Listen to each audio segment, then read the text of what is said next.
Hi guys, ito yung project ng alaga ko bukas.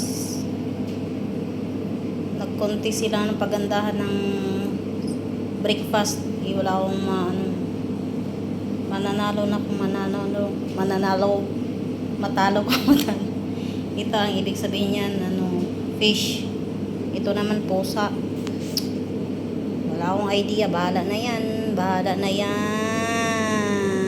ang mga ginagawa ko.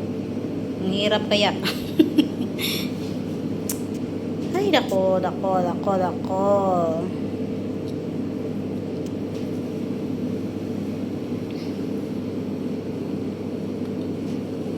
Fish design. Diyos ko. Ang hirap.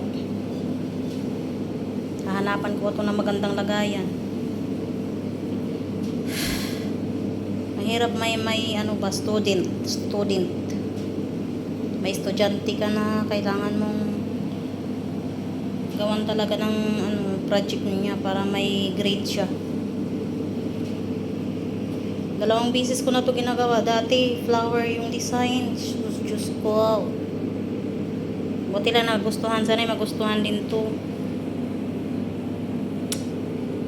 Hindi naman ako designer.